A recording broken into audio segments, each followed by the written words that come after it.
Ош шарында жаңы отандар. Болгонда дагы жүк ташуучу акалар эми кайсыл жерге келди десеңиздер, Ош шаарына жаңы ачылган Ош базарын билесиздер отандар. Лет экранынын эле алдында. Эми сиздер келечек базарынан бул жүк ташыган, модурайган сом болгон акаларды ал жерден издебеңиздер. Ал жерден сиздер таппайсыздар. Эми бул акаларды мына ушул жерден табасыздар. Азыр ушул жердин сиздерге түшүндүрүп бере турган бул Кадыралы ака сизерге өзү жумушуңуз жөнүндө жүктөрдү кай жерден алып кетесиздер, кайсы жерге алып барасыздар, кайсы кандай кызматтар бар экен ака, сиз түшүндүрүп коюңуз чанда. Ассаламу алейкум, кыргызстандыктар. Кудай кааласа биз мына келечектин бузулганына байланыштуу ушул жерге көчүп келдик.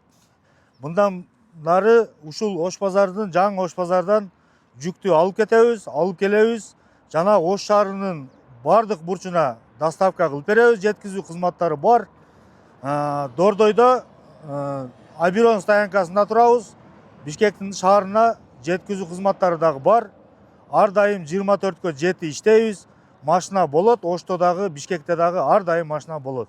Макет ондар Кадыралы ака сиздерге бир катар кылып түшүндүрүп берди. Сиздерде жүктөрдүн кандай көлөмү болгон болсо, беймарал мына ушул турган акаларга алып келе бересиздер. Ушул акаларга тапшыра бересиздер. Бул акалар аманатка кыянат кылбай жүксүңүздөрдү өз убагында, даже 1 мүнөткө дагы кечиктирбестен апарасыздар. Туруп ака? Буйруса, Анан Бишкектеги туугандар Ошко жүк салабыз деген болсо, кайсыл жакка кайрылат?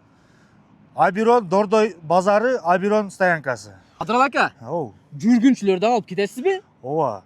Жүргүнчү дагы, жүгүн дагы, жүргүнчүсүн дагы барын чогу бирделикте алып кетебиз. Макет туугандар, дагы айтылбай калган кандай маалыматтар болсо, кошумчалап айтып койсоңуз болот. Эми ушу ар дайым биз кызматтабыз. Кайрыла бересиздер. Биз ар дайым 24/7 иштейбиз. Макет туугандар, ушул видео сиздерге пайдалуу болгон болсо, ушул жерде акалардын баарын тааныгандар болсо, бирден лайк басып коюңуздар. Анан кийин жүктөрүңүздөр болгон болсо, беймарал ушул акаларга алып келе бересиздер.